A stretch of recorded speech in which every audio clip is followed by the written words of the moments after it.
later on. But now I'd like to go over to Ros, who has been making sure that the theatre that's being streamed over the lockdown was accessible using audio description. Ros? Yeah, thank you. I'm Ros Chalmers. I'm a cishet white woman. I've got white jaw-length hair. I'm wearing purple glasses, and I'm against a plain grey background. I'm talking here about live theatre, not movie theatres. And I want to give you an idea of how digital theatre in the UK was before the pandemic. Well, in 2009, NT Live started up, and it streams live and encore performances into almost now 700 cinemas around the world. And since 2009, there have been 76 productions. Audio described versions, nil. Same year, digital theatre set up, and again, it was a pay-per-view audio channel. Description channel, nil. 60 titles, none audio described. Stream theatre has shows from Broadway, shows from this country, shows from places like the Royal Shakespeare Company. Access to captions there are at the discretion of the production company, audio description, nil. So for many consumers, digital theatre was an unknown quantity anyway. There were some theatre companies such as Grey Eye and organisations such as Ramps on the Moon, and they did integrated description and they released material on YouTube. And integrated description meant it was part of the script of the show. So there would be an actor on stage who would be playing a character who would be integrating the audio description.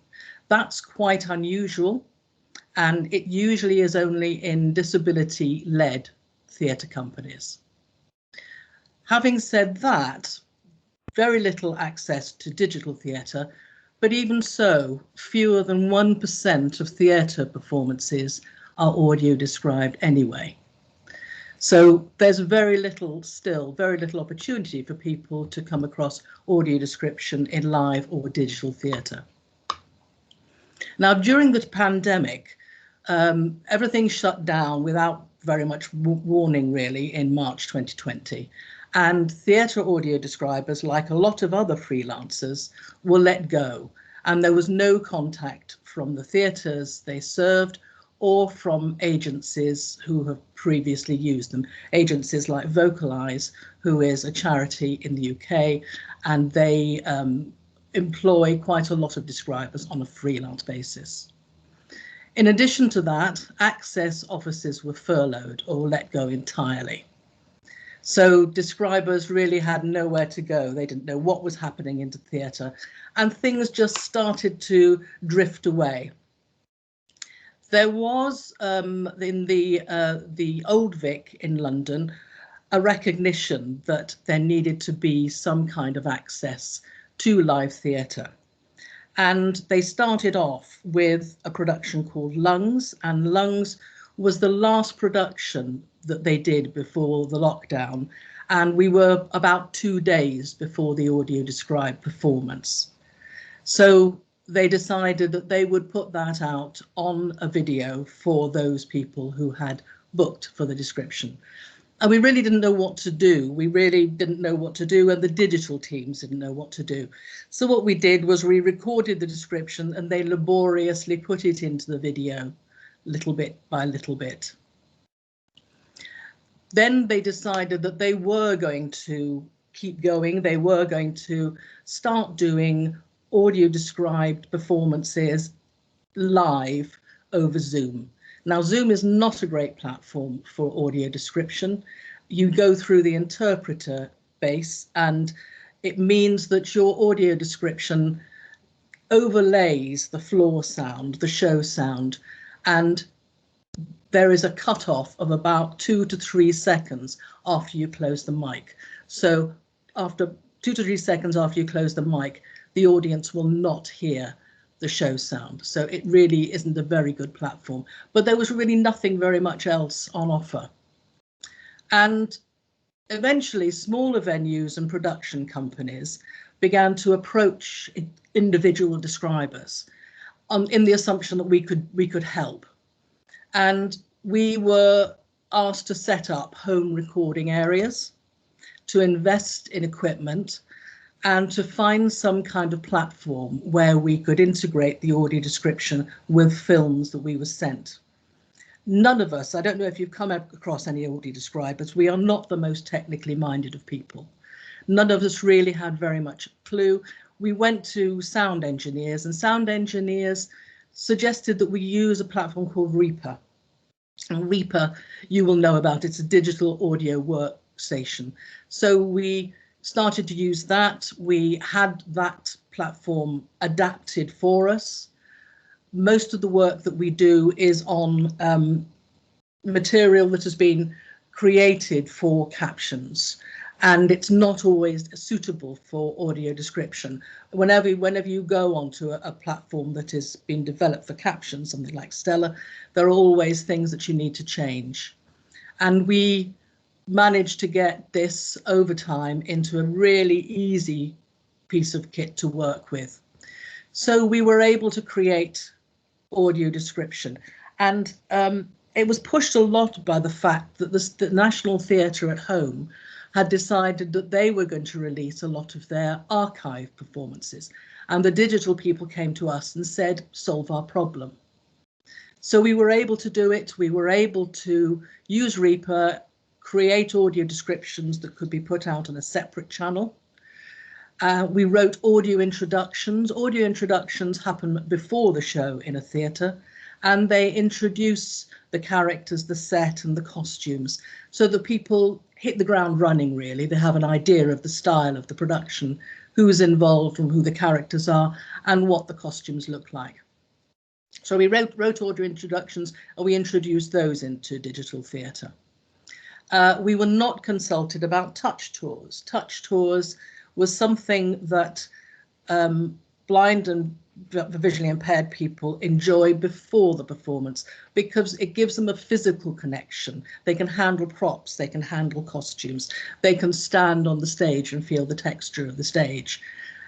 We were not consulted about those, but a lot of theatres decided they were going to put in video tracks of actors describing what their costumes were like, which some worked, some didn't. Because we had to work very quickly at the National Theatre to get their material up there, we did consider Stella, but at that time it wasn't stable enough, and there were a lot of strains on it, and it really wasn't, we kept losing material. So we stuck with Reaper, and we've continued to stick with Reaper.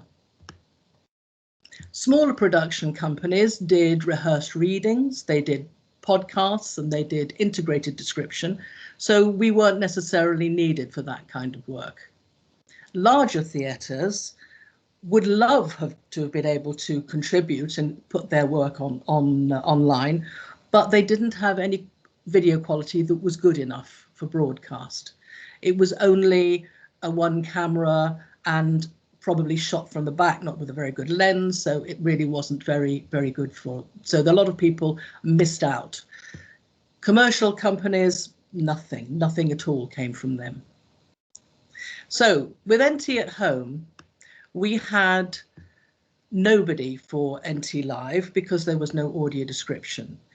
When we started putting audio tracks on YouTube for NT at Home, we had 135,000 people watching the audio described versions. And those are the people that started to watch them and finished watching them. And that was all over the world. But it demonstrated that there was a need for and an appetite for audio description on digital theatre. At the moment, every show now is being digitally released about 6 weeks after it closes, and it's captioned and described. And on the NT Live website, there are 23 versions, there are 23 productions that are audio described, and there will be more. The Old Vic has carried on doing its in-camera service, which means that you're going over the Zoom.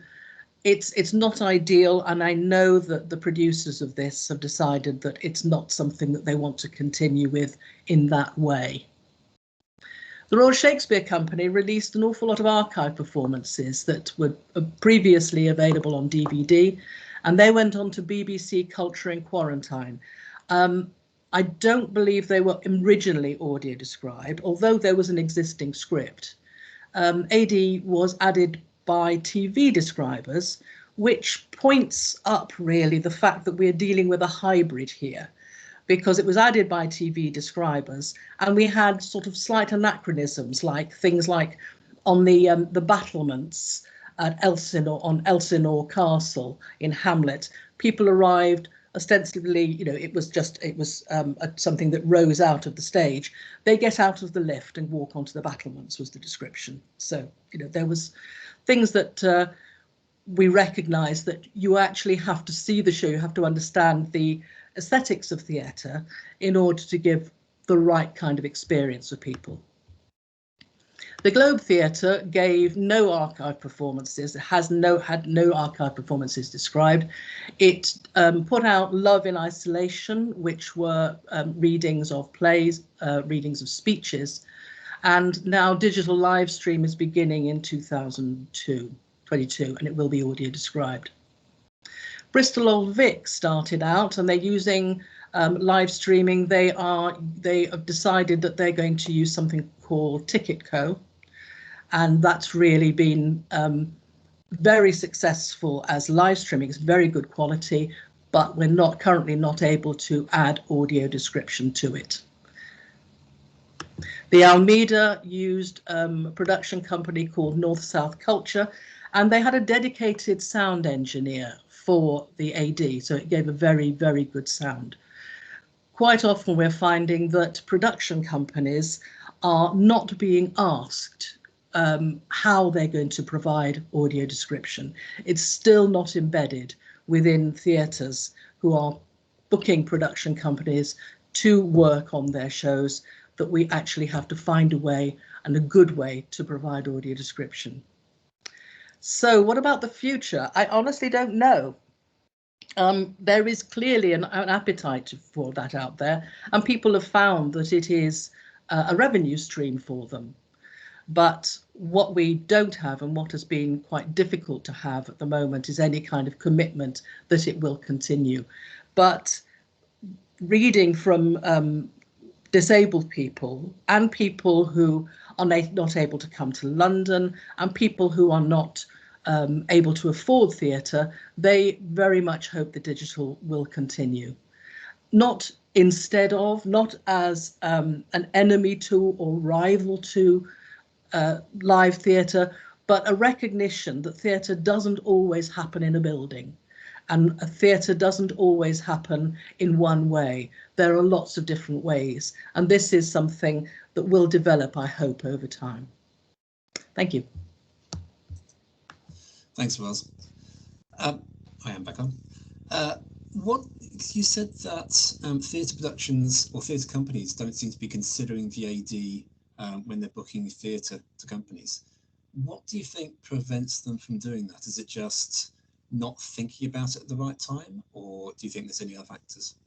Well, I think there aren't any champions in the theatre at the moment. I think that's one of the big things. A lot of the access officers were either furloughed, and a lot of them were let go. So as theatre starts to come back, I'm going into theatre as an audio describer, and I'm not meeting the people that I used to meet. I'm not meeting people with 20 years of experience as access officers and as ushers. You know, there are an awful lot of gaps now that aren't being fulfilled, and there's nobody there to ask that question, because it's just not in people's minds. And they don't have access to blind and visually impaired people to talk about it and talk about what is needed, because a lot of the databases have vanished. They've just vanished over the time. People used to have great databases of people who came to their theatres, and they've just gone. They've just disappeared. So it's lack of knowledge. It's I won't say it's lack of commitment. It's not lack of commitment, but we were talking to digital people during this period, and they knew nothing. They'd never even heard of audio description. It was audio description 101 from the ground up, and they hadn't a clue how really we were going to solve this problem. Okay. So is there maybe a case that if people keep contacting theatre companies, is there maybe a case that people can help by requesting this as a service? I think so. I think if people feel that they are getting benefit from digital theatre, I think it's something to keep going. And that's not just visually impaired people, because disabled people generally, people who are not in the economic circumstances or not in the geographic area of a theatre and find difficulty travelling, they also benefit from digital material. If the digital material keeps going, then we have the leverage to provide audio description, because you cannot leave anybody behind. We now hope that we've got leverage over NT Live and say, look, when you go back into production, when you go back into the theatres, what are you going to do about audio description now? You've been providing it up till this time. Are you now going to take it away from people? And I hope very much that the answer is no, we're not. Thank you. So going from trying to use technology and trying to work out how to get technology to work for theatre, we're going to move on to Elfrid Howell, who's talking about new technology called object-based media, and what on earth that means. Elfrid. Thank you, John. Yeah, I'm going to talk to you a little bit about a concept, if you like, of object-based media. So first of all, let me introduce myself. I'm Elfrid Howell. I'm a white Welsh CIS male in my late 40s. My hair is greying a little, and I have quite a bit of stubble today. I'm wearing a stripy shirt and glasses, and I'm sitting in a German university library. My background is in audio and video. I work on standardization of technology, and during this year, Ofcom asked me to look at object-based media. They saw Ofcom, the UK telecoms regulator, you'll hear from in a little while. They look to the future and look at new technology, and they asked me to look at this new concept. So what is this object-based media? Well, actually, it's not as new as it sounds. We all know about the internet and how lots of other technologies have gone object-based. If you take a website, for example, it just means all the different pieces that you find on a website. They are called object-based. From a media point of view, what it means is just an umbrella term for elements of a program that are produced separately and combined together for the final consumption. So from a very simple point of view, you can consider even the audio and the video as being two different objects. Now, obviously, it's pretty important that you have those two objects there, and they are rarely apart. But there are other objects which are very common, and more objects are becoming the norm now for programs. So I'll just give you the example of subtitles or audio description, for that matter. They've been around for a very long time. At the beginning, perhaps audio description and subtitles were, if you like, burnt into the content itself at the time of production, could not be separated. But as we well know, in recent times, the audio description can be switched on and off, and that is really the concept of object-based media. It's a separate track that you can switch on and off. So why now are we looking at object-based media in its totality? Well, I think a few things have changed. There are three axes of object-based media in use today. So three different types, and they are not, you can use some of them, all of them, or a combination of any of them. Those three axes are layers of media.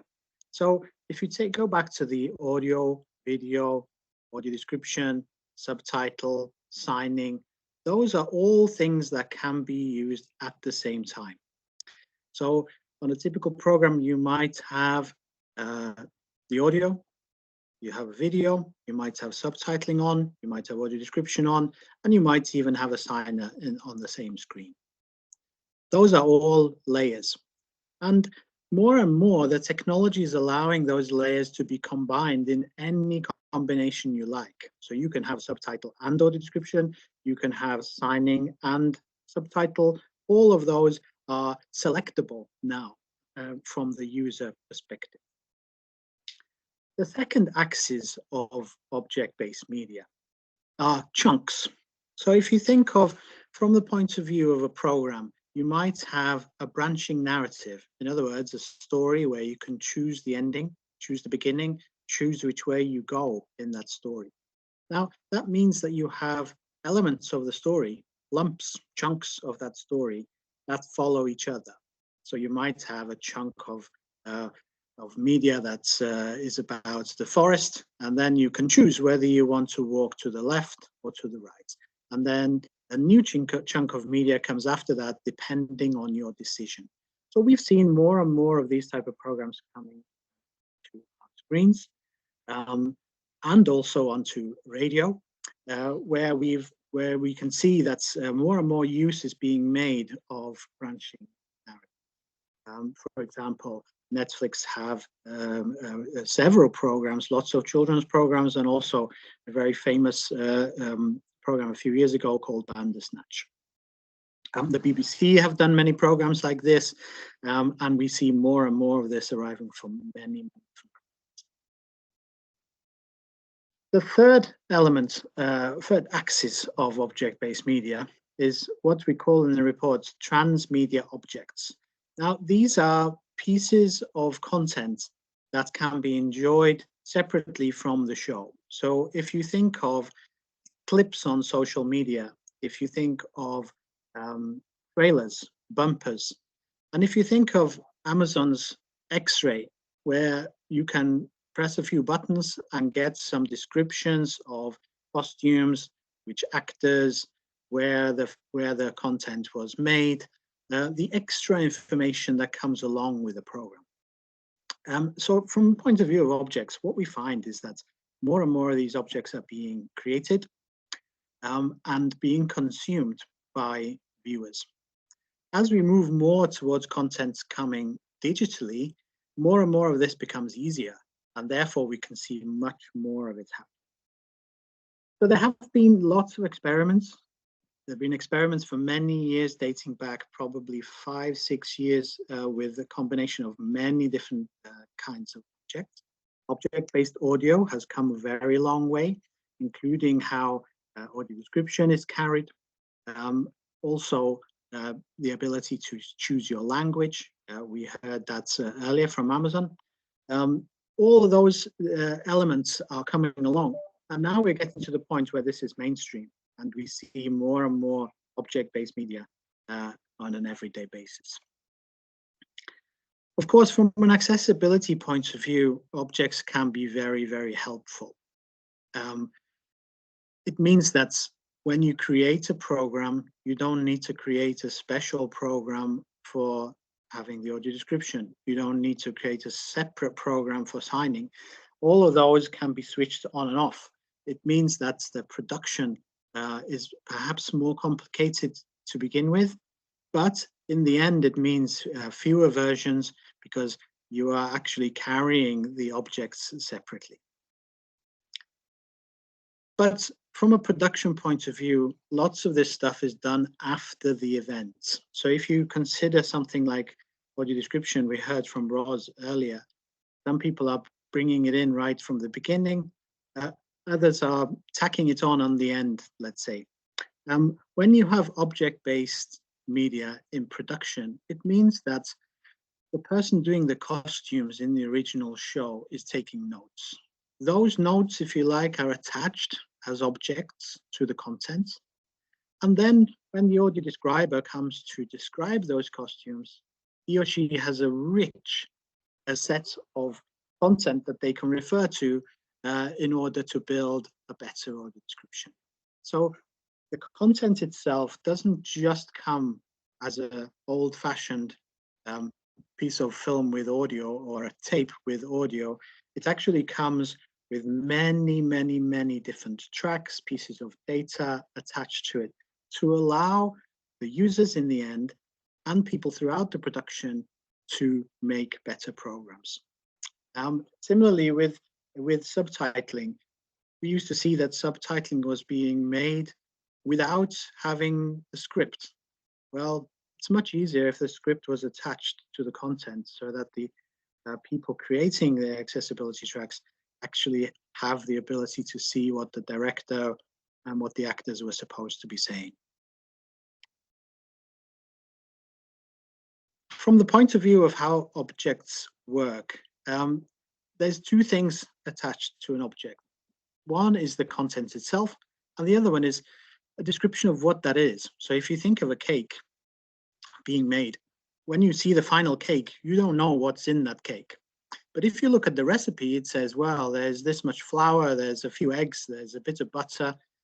So very quickly you can understand how that cake was made. Similarly, with objects, you have data that describes what's in there. So it'll say, oh, this is the script, or this piece here is the costume information, or this stuff here is the actors that are in this scene.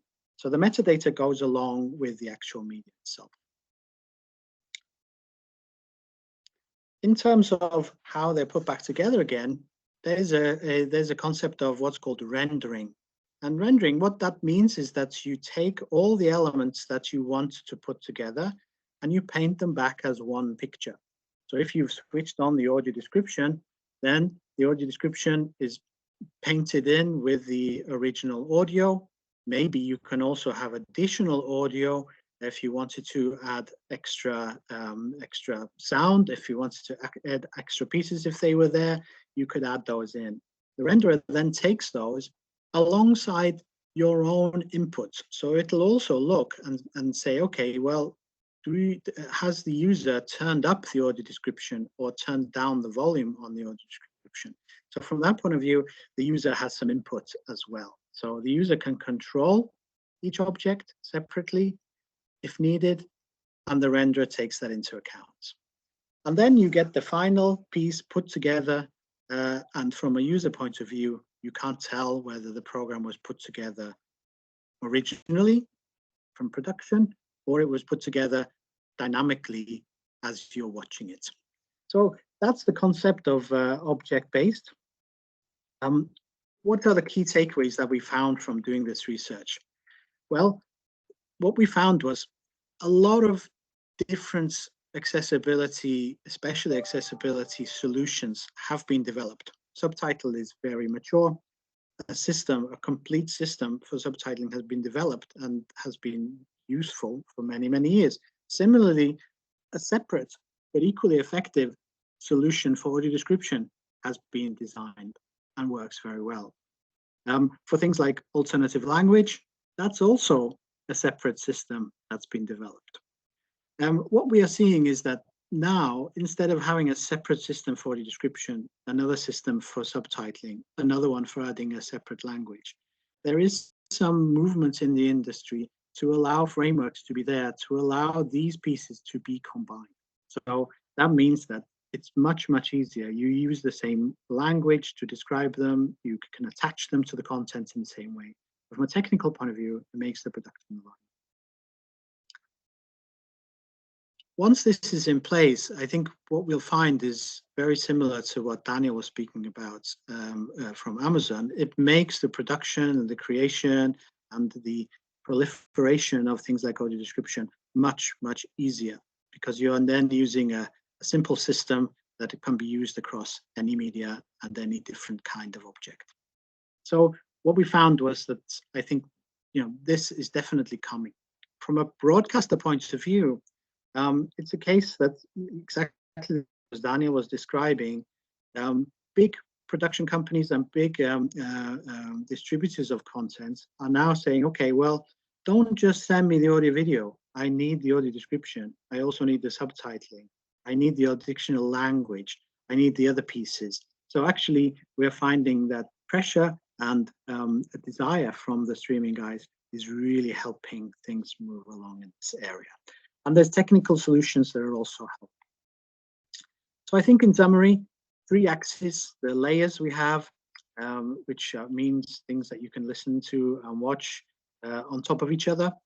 There's the chunks where you have different pieces of narrative which you can put together in a different way. And an example of this for an audio description would be, you might say, well, I'd quite like to have a really deep description of the scene rather than a short one. You know, it doesn't need to fit within the content. I'm happy for the content to pause for a couple of seconds to give me a little bit more of a description.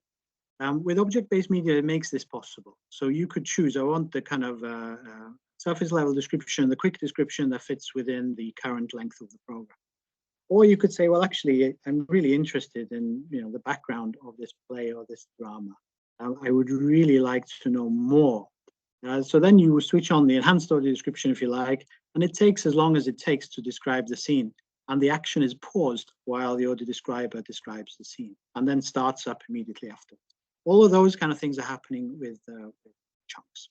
And then the transmedia is things where you could potentially click or ask your assistant, your digital assistants, tell me more about the actor, and you know, you would get additional content about it. So those are the 3 axes. It's definitely coming, and there's a group forming to allow us to take this further and try and build frameworks for this in media. Thank you. Thanks, Alfred. So it looks like some really kind of interesting things coming up. What do you think is the next thing that we'll see coming out of object-based media? Well, I mean, object-based audio is developing very fast. As you know, there's immersive audio, which is object-based as well, which, you know, many of both broadcasters and streamers are embracing. But once that's in place, things like dialogue enhancement is then made very easy. You know, at the touch of a button, and you can choose whether you have it or not. Like I said, the enhanced audio description, the ability to branch, so you can effectively branch and have 5 minutes of description and then come back to the content. All of those things we can see are possible. And we see that even platforms such as YouTube and so on are allowing this to happen. So branching narratives is already there on you know, commercially used platforms. Tends to be more on the web than it does on traditional broadcasting.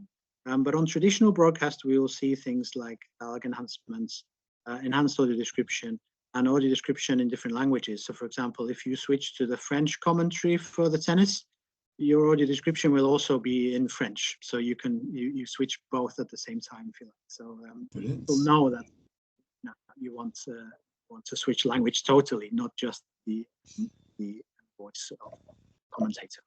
Thank you. So our last presenter today is Kathy Taylor from Ofcom, who's going to be here telling us how that we regulate all of this and hopefully make sense of it. Kathy? Hi, John. Thank you. Yes, I just to describe myself briefly, I am a fully sighted blonde woman in my late 40s, sadly.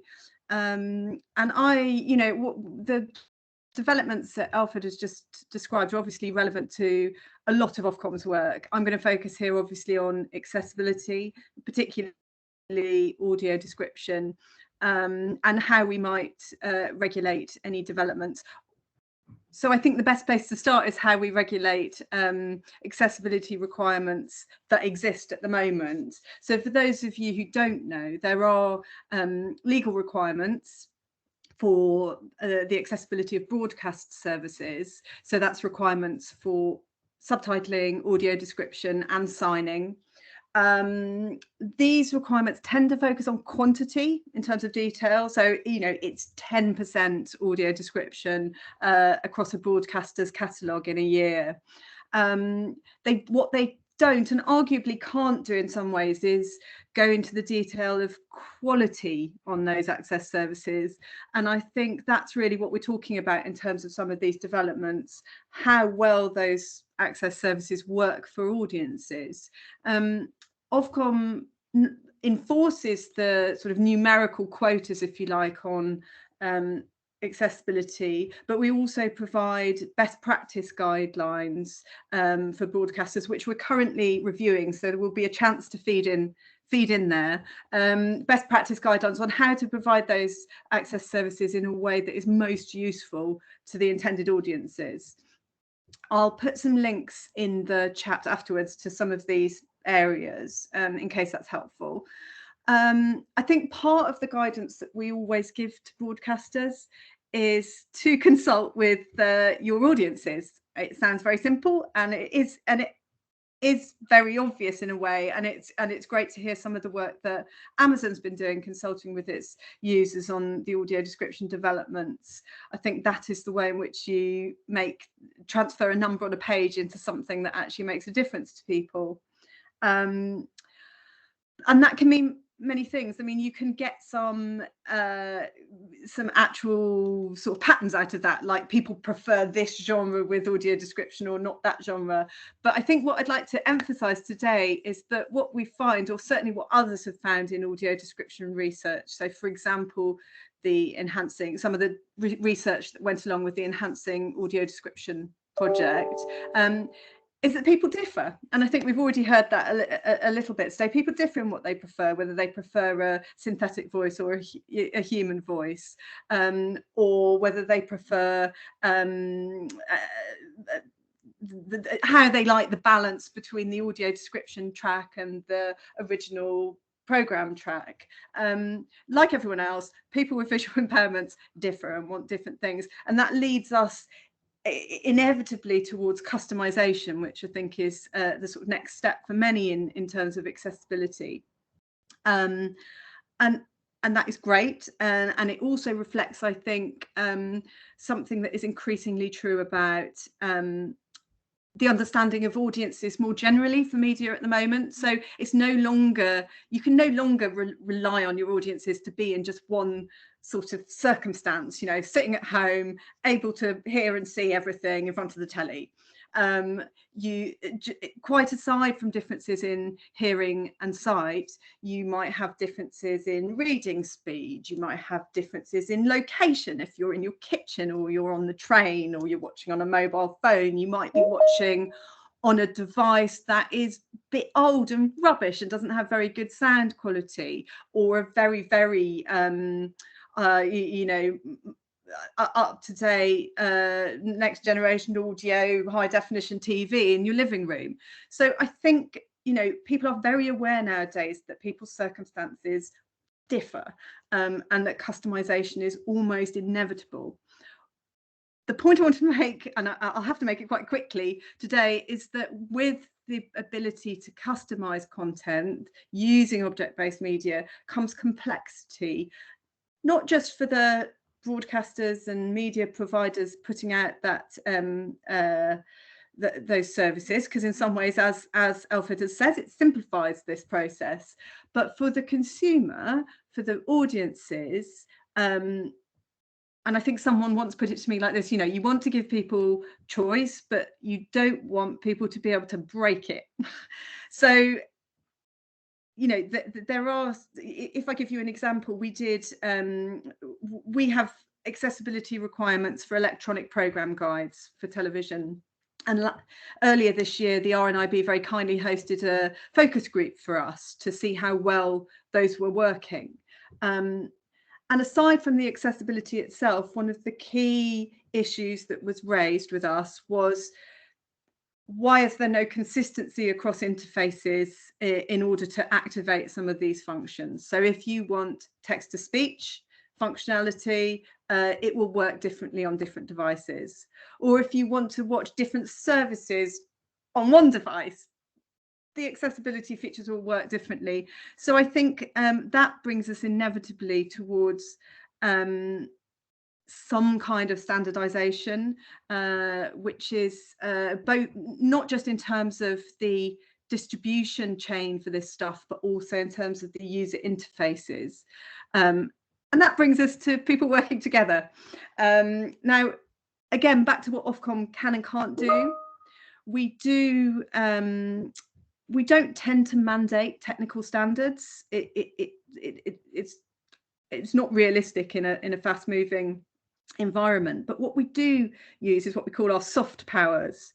So that might be best practice guidance, as I mentioned earlier, and indeed in Elfid's report there's advice along the lines of, for example, keep AD switched on, keep audio description switched on by default once someone has selected it, so that you don't have to fiddle around on and off. That's the kind of advice we can give. But also, I think most importantly, we can get people together. We have convening powers. It's what my colleague calls the power of the buttered sandwich.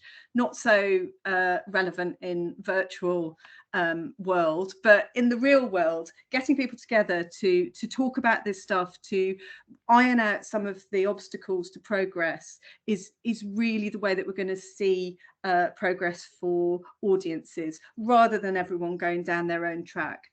And just to let you know, Ofcom has been doing this in relation to object-based media. I think Alfred knows this. We've had workshops in London, and we've got one coming up in Manchester in January. If anyone is interested, do feel free to drop me a line. I think I just wanted to finish with a slight side note, which relates to some other work I do at Ofcom about diversity in broadcasting. And it seems like a different area, but I think it's relevant here because this is ultimately about people working together to collaborate to make a consistent experience for audiences.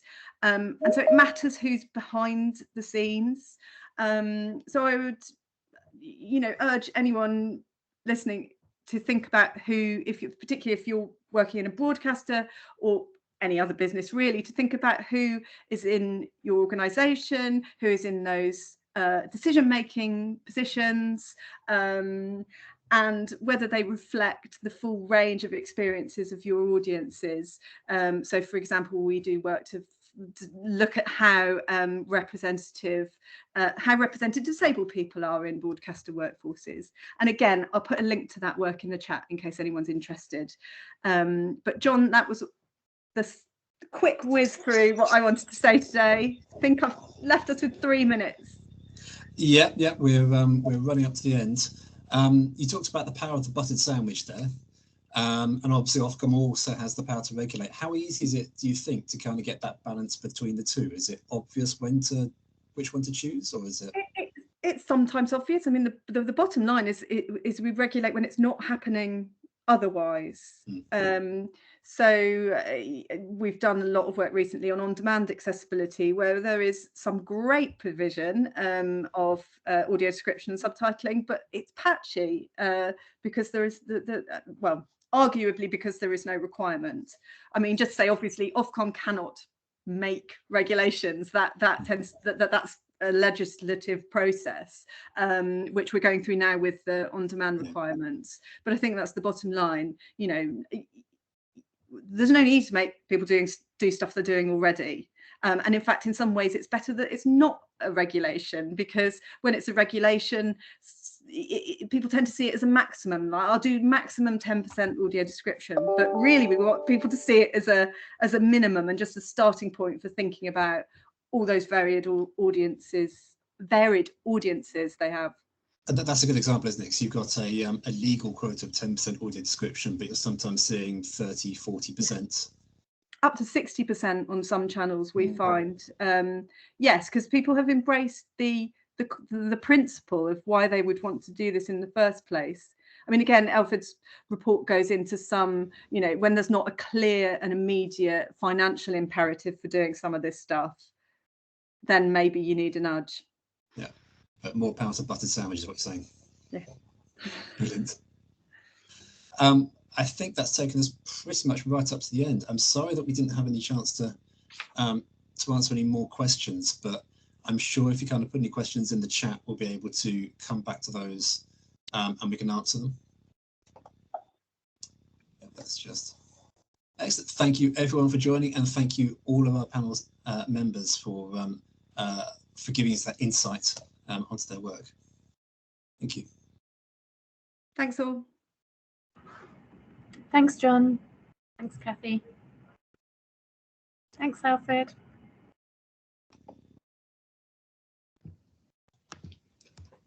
Thank you. That was great. Thanks, Roz. Bye. Cheers. Yeah. Bye-bye. Thank you, Bye, everyone. Daniel. Take Thank care. you. Bye. Cheers. Bye.